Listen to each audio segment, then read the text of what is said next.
Okay, so lately a lot of people in, well, the high-level skilling community have been making, rant videos.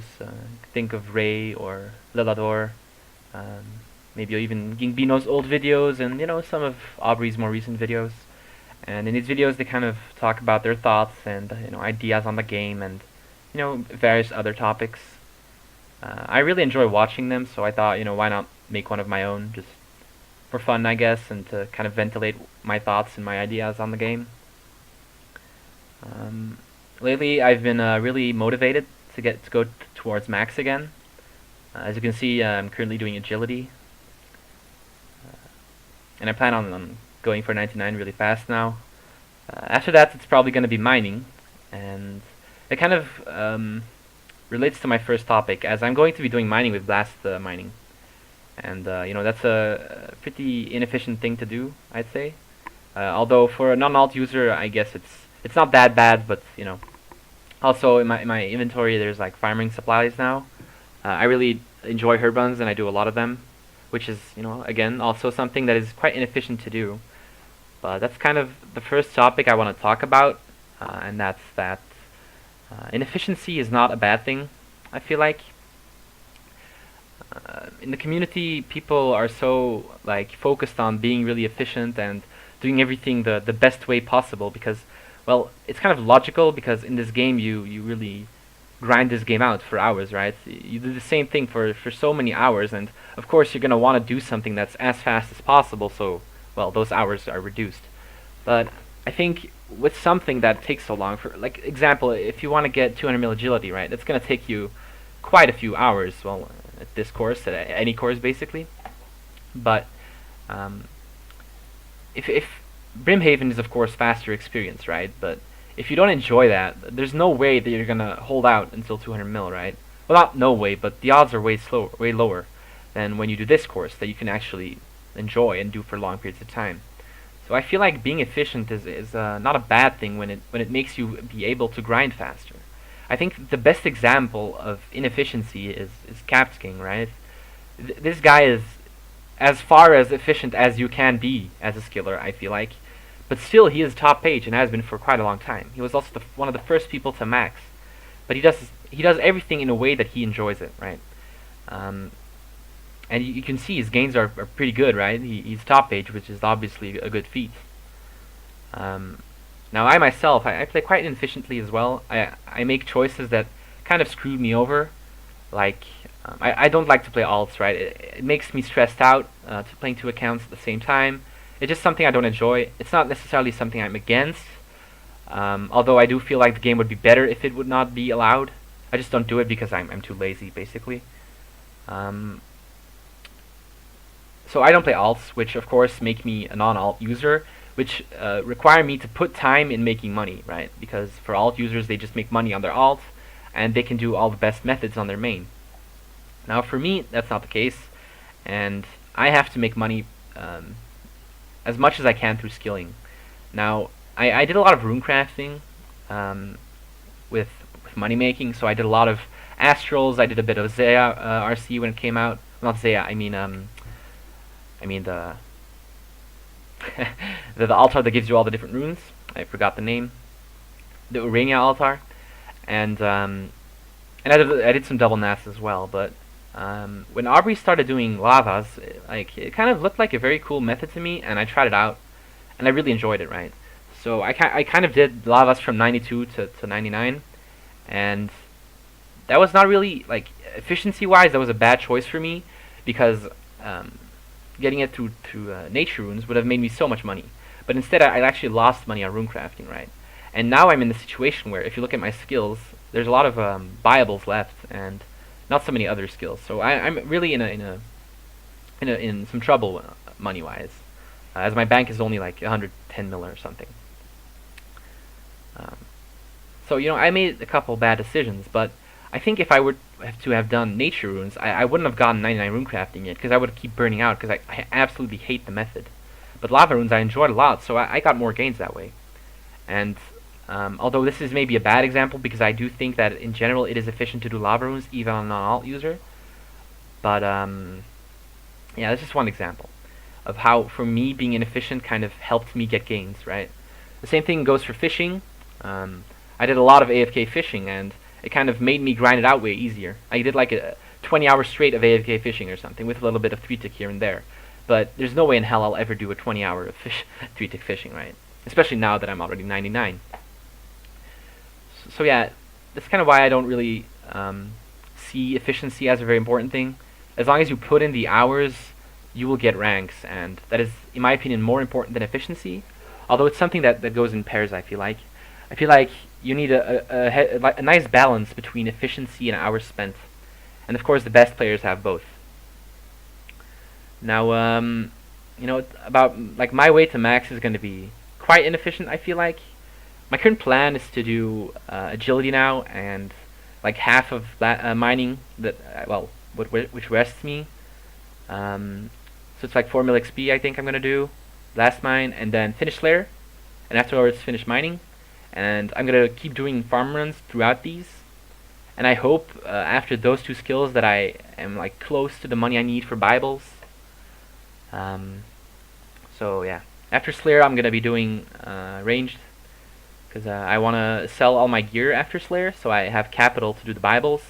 And of course I can't sell my range gear then, which is annoying, so I'm going to finish range first, and then I'll probably be max combat besides prayer. Yeah, I'm looking forward to that. And then I'm going to start with like the Bibles that require capital, right? So crafting and herd lore. You know, they're obviously the ones that require capital, because you buy supplies that are very expensive, but you get a lot of money back, right? So having a higher cash stack obviously helps for that. And after that, I'll just finish out doing the other Bibles and woodcutting. But I'm also going to be making money doing clue scrolls, because I really enjoy them. I want all the comp requirements from clues, so you know, the 500 easies, the 400 mediums, 300 arts, etc. Yeah, I'm about like 300 hours off max now, and the idea I kind of have for when I max is that I have as close to 0 bank as possible, so that when I max I kind of have an opportunity to, you know, do something like a rebuild, right, where you start out with no money. And yeah, I kind of came with this idea by watching Guns Chili's videos. You know, is the In Debt for a Pet show, like series, whatever, where he gets a pet and then he stakes, and when he loses he has 0 bank. And it kind of seems like a fun game to me when you don't have money, so I kind of got inspired by that. So yeah, I plan on like spending my last bank on prayer, and like having just no GP at all. That sounds like fun to me, and then I can be motivated to play after max, because I feel like a lot of people actually burn out after max. Well, I don't know why, but I feel like that happens quite a bit, because they don't really have a goal for them, right? I have plenty of goals. I want to get the rune crafting pet, so I'll go back to rune crafting. I want to get high farming experience. I'm gonna keep doing herb runs. I'm gonna do the animal farming a lot, I think, when it comes out, if it comes out. I'm also gonna get all the skilling outfits, because I don't have all of them yet, and I want the diary cape as well. So I have a lot of things that I can do after I max. And I think that's very important when you want to keep playing the game. You don't want to burn out. That you have goals to work for, right? And not just be like, oh, I'm just gonna skill and I'm gonna like do 200 mil cooking, because nobody enjoys cooking, right? They enjoy the XP, I guess. But yeah, you need some good goals that you really enjoy, that you really want to get. Something else I kind of want to talk about, and I feel like nobody else really like covers, is a certain concern I have with this community that I've been noticing a lot lately, and that is what I like to call complainscape. And that kind of, what I mean by that is that for a lot of people in this community, Jagex can do nothing correct, right? Every move that Jagex make is a mistake, and every update they do is bad for the game, and people like complain about everything nowadays. Like, sometimes I see tweets that I think, why do you tweet this? I remember when Client of Koren came out, somebody actually complained that they were adding quests, and now she had to, like, because it was a girl, now she had to do a quest to get her quest cape again.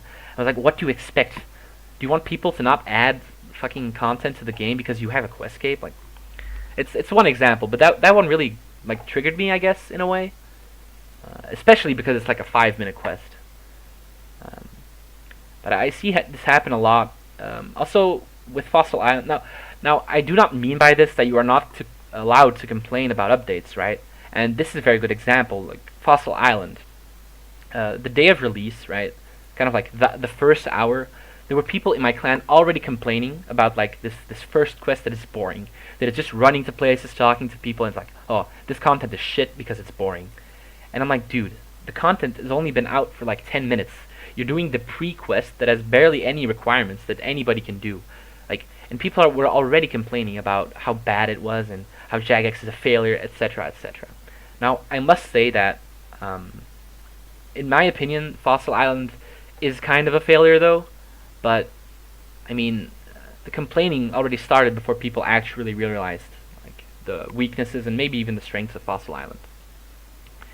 And I feel like, for a lot of people, Jagex can never do anything good. Whatever they announce, there's always going to be some person complaining about easy escape or just anything, right?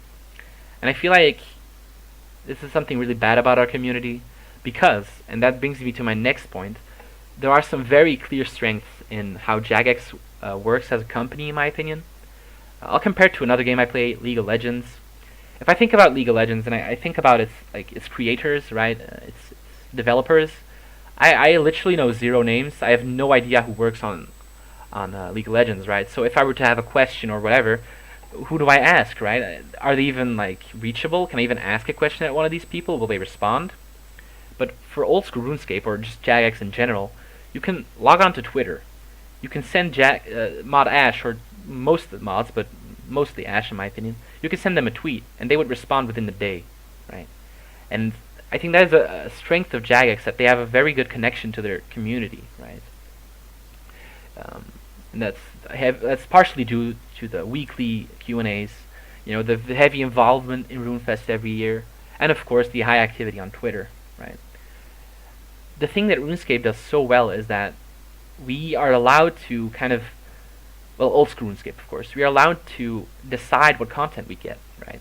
And the JMods really listen to us, and they really make us an extra developer. And this is a strength of Jagex that really no other gaming company shows. A good example I have for this is when Pokemon Go came out, right? After a while, there were some really big issues with the game, and the community heard nothing from the developers, just nothing. I don't remember what the problem was exactly. I think it was something wrong with the tracking system, and the community cried out to the developers like, fix this, and what's going on, and we did not get a response. And that is something that a lot of companies actually do. They don't listen to their community. They don't like consider our feedback. Another good example I have is World of Warcraft. In World of Warcraft, you have this talent tree where you can kind of specialize your character in a way you want. Right, so there would be a class, the Druid, and a Druid can specialize in being a healer, or being a tank, or a high damage dealer. You can choose, right? And this talent system that they had back then was a very diversified one, right? You can really min-max a lot of things and really customize your own gameplay. But I think it was with the release of the expansion Worlds of Draenor, they introduced this new talent system which really reduced the customizability of the talents, and the community really cried out to the developers and said, we don't want this, because you could with the first talent system you had multiple choices per level, because you would gain more talent points per level, right? And you had multiple choices with the first talent tree, but when the second talent tree came, it was very limited. And people didn't like this because there would now be only one build that would be good, right? And just those 5 talents you needed for the best DPS. But before, you could very customize and really min-max and choose that little thing that you want in your build. And so when they announced to change it, we cried out and we were not heard. And they just changed it anyway. And this is something that Jagex would never do, right? And, well, they can't because of the poll system, but they themselves implemented the poll system, so they would never do something. Like, if we cry out as a community, look, we do not want this, then it will not come into the game. Which is really a strength of Jagex, and a lot of people really like to complain about their weaknesses because, well, they have weaknesses, and they have done some dumb things in my opinion, and some bad updates. But hey, nobody is perfect, right? So I really hope people like stop complaining less and stop crying all the time, basically.